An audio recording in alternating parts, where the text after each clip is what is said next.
The way I come at it is this: there are tests for truth, and there are objects of those tests. And I say it's this: there are really 4 questions of life, David. Origin, meaning, morality, and destiny. That forms our worldview. Where did I come from? What does life actually mean? How do I differentiate good and evil? What happens to a human being when he or she dies? And therefore you put the 2 tests of truth: correspondence and coherence. Are my answers corresponding to reality? So you mentioned Judeo-Christian values, Right. and since we've talked about Shapiro and Dennis Prager, who come at this obviously from a Jewish perspective, and you can agree to disagree on whatever those outside issues are, but when you walk away from a conversation with someone like the 2 of them, or someone from not a Protestant outlook on life, etc., do you feel that they're missing something that is an invaluable point to your worldview? Well, if truth by definition is exclusive, and one disagrees with the other, there is still the necessity of the truth, you know. Prager, I thought, had a wonderful answer when we were talking, and he is very respectful to me, as I am of him. And Prager looked at me and said, when Messiah comes, I will have only one question for him: have you been here before? And you know, I think that tells me how the man is thinking. But let me give you another illustration.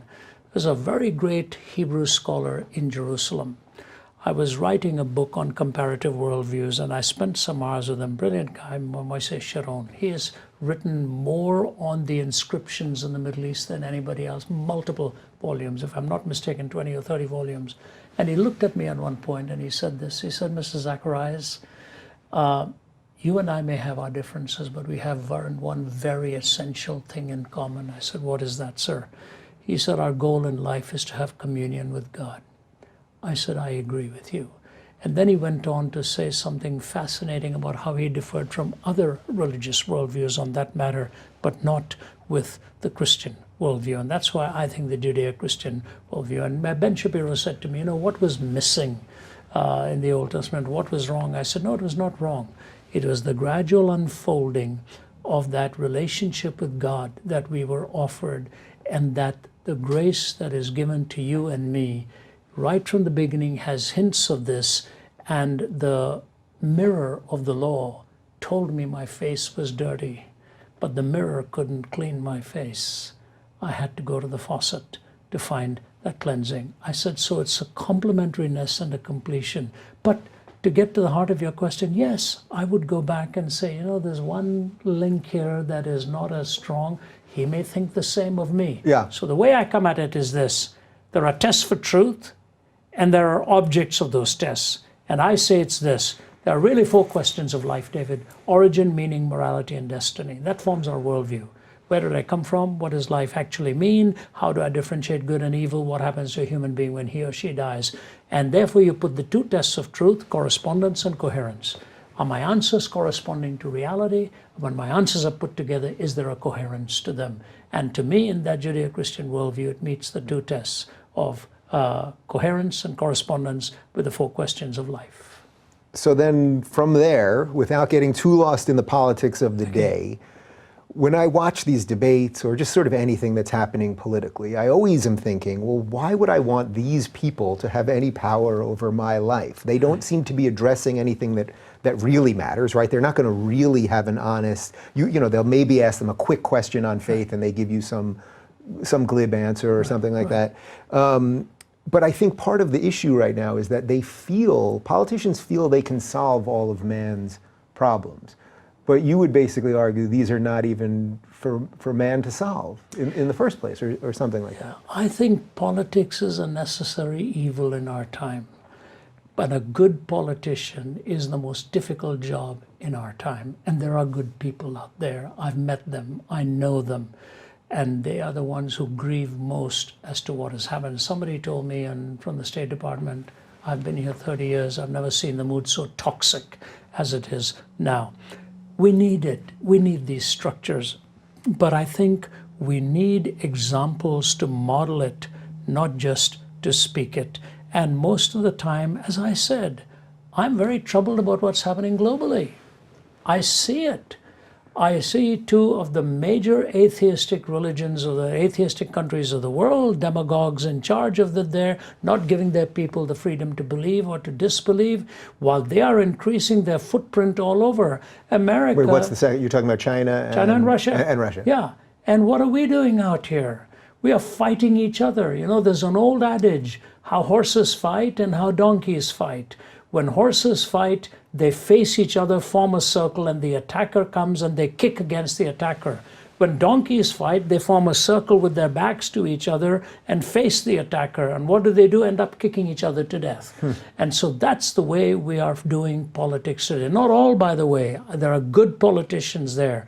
But throwing the oil into the flames one after another. Think of what the last 2 years have been spent by politicians doing peripheral stuff while we are fiddling while Rome is burning.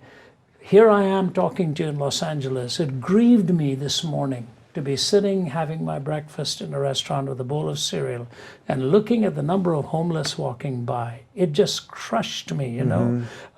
What has brought all this about? Let's sit down and find a solution to these. Think of the number of people dying because of the opioid crisis. Think of our young people who are battling destruction in the family and the home and all of this. We're not addressing any of those things.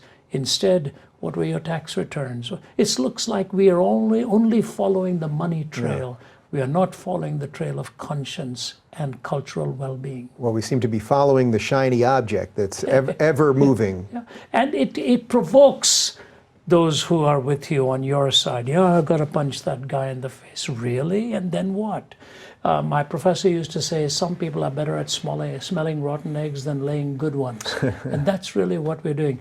To go back, I think what we need is a test of character, not uniform in our beliefs, but a character that will hold integrity as a primary method of discourse. If you lose that, you lose the discourse. Doesn't it seem, though, that that would be almost impossible right now to break through the ether, which is maybe why you said you think it's going to get worse before it's going to get better? And I think some great tragedy will hit us, and then we will awaken. Is that it? I mean, I've said that once or twice, and I don't like thinking it. You know what I mean? You don't want to think that something horrific would have to happen so that it would be the only way we could reset, which of course nobody wants to happen, and yet we find ourselves in this weird thing. It's like, what else would do it? It's a good question and a worthy question. You know, I don't think there's a simplistic answer, but I just go with people whom I know in my own heart.